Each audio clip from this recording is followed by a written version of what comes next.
Ako na yata talaga ang pinaka-pinagpala na asawa sa buong mundo. Ngayong araw mga mare ay nag-jacuzzi kami at nag-bubble fight. Nagpintuhan kami sa may pool at sumayaw kaming dalawa. Kaya tara mga mare, samahan nyo kami. Second day na pala namin ngayon dito sa Santa Fe Beach Club mga mare. After naming maligo sa Ogtong Cave at sa pool mga mare ay dito naman kami maliligo sa jacuzzi. At dito mga mare ay hinihintay pa namin na mapuno ng tubig yung jacuzzi. And actually mga mare, second time na pala namin ito na makapag-jacuzzi. Pero kahit second time na ay excited pa rin talaga kaming makapag-jacuzzi. Syempre mga mare, wala kasing jacuzzi sa amin kaya di talaga namin maiwasang ma-excite na makapag-jacuzzi. Ewan ko ba mga mare at bakit pa ulit-ulit ko na lang binibigkas ang jacuzzi? Kaya tagpasensya niyo na talaga ako mga mare at paulit-ulit kong binibigkas ang jacuzzi. Syempre mga mare, minsan lang naman kasi kaming makapag-experience ng ganito, kaya ganito kami kasaya. Kaya tingnan nyo naman kami dito mga mare, pinaglaruan namin yung mga bula. Tapos nilagyan namin ng bula ang mga mukha at ulo namin.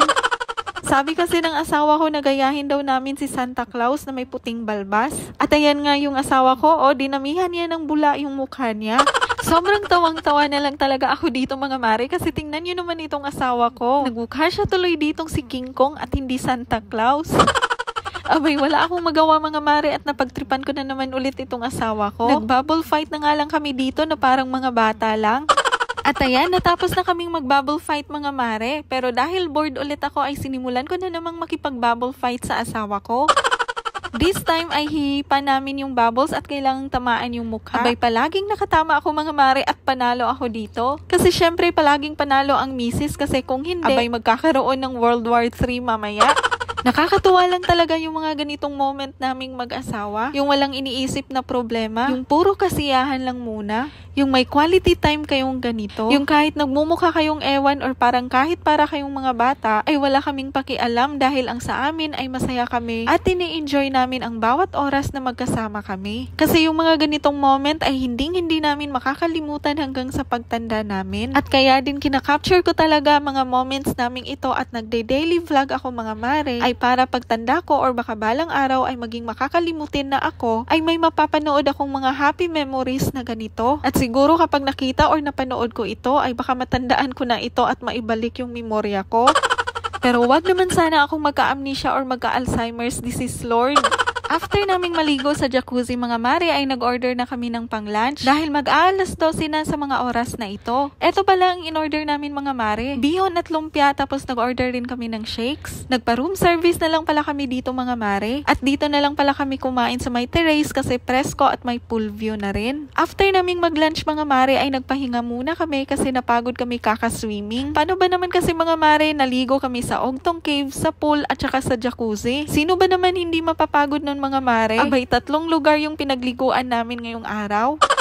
At after naming makapagpahinga mga mare ay lumabas kami sa room namin at pumunta kami dito sa may bench malapit sa may pool in which nasa harap lang din naman ng room namin para makapagtambay kami at makapagpahangin na rin. At syempre nag-order rin kami ng may snack namin dito para may makain kami habang tumatambay. At dito ay flex ko pala si Ma'am Roda Ribo na nag-serve sa amin ngayon, in which siya din yung nag-serve sa amin kahapon kung napanood nyo yung previous vlog natin mga mare. Na isa din siya sa mga follower ng page nating ito. At dahil nabasa ko itong comment niya sa page namin na gusto niyang magpa-pic daw sa amin at nakalimutan niya kahapon. Kaya ako na yung nagsabi sa kanya na picture kami para matupad yung request niya.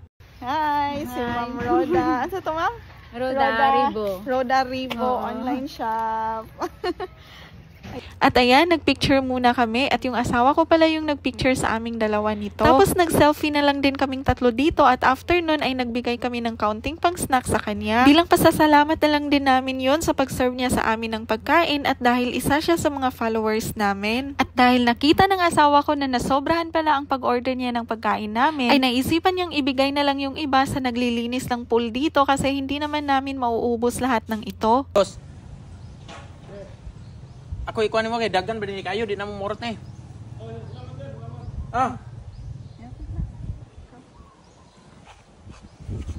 Daggan ba din kayo.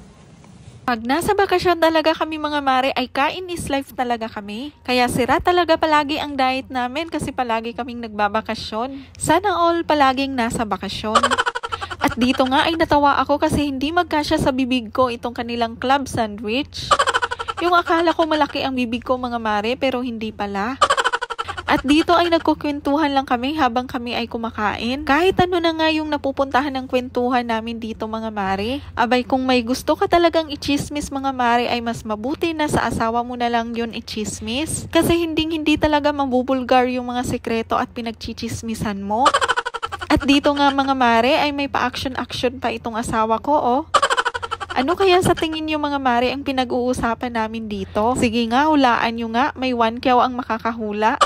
After namin kumain mga mare ay humiga muna kami dito sa bench para makapag-relax. At dito ay nilagyan pa nga ako ng asawa ko ng unan sa likod ko. Para daw hindi sumakit likod ko at para mas komportable ako sa paghiga. Eto mga mare ay hindi talaga scripted. Nagkataon lang na na-videohan yan kasi naglagay ako ng camera sa harapan namin. Pero kahit na-capture yung pagiging sweet ng asawa ko sa camera mga mare, ay ganyan rin talaga siya ka-sweet at ka-caring sa akin may cameraman o wala. Ang trato talaga niya sa akin ay parang Rayna. Yung kahit kaya mo naman sanang gawin yung mga maliliit na bagay para sa sarili mo ay ginagawa niya ng kusa. Yung di mo na kailangan pagsabihan or hingan mo ng tulong para gawin ang isang bagay. Pero gagawin niya yun para sa akin dahil ganun niya ako kamahal. Kaya hindi lang ako blessed na natupad ko yung mga pangarap ko noon, kundi sobrang blessed din ako sa asawa ko na tinatrato ako ng higit pa sa deserve ko. Kaya Lord, maraming salamat na binigyan mo ako ng ganitong asawa. Yung mahal ko siya pero mas mahal niya ako. Always talaga akong nagpapasalamat sa Diyos mga mare na dumating sa buhay ko itong asawa ko. Dahil alam niyo mga mare, hindi lahat ng babae ay blessed sa partner nila or asawa nila. Kaya always akong grateful at enough na sa akin na meron akong asawang napaka mapagmahal. Kasi isa siya sa mga pinakamalaking blessing na natanggap ko galing kay Lord. Kaya thank you so much Lord sa buhay na binigay mo sa asawa ko. Thank you for giving me someone who can love me unconditionally and someone who will help me to fight my silent battles. Akala ko mga mare sa fairy tale lang merong mga Prince Charming na gagawin ang lahat para mapasaya ka at sasagipin ka kapag nalulunod ka na. Pero meron din pala nun sa totoong buhay. May Prince Charming din naman talaga na itatrato kang parang prinsesa. Dahil pwede rin palang mangyari yon. Pwede palang makita mo yung Prince Charming mo sa totoong buhay.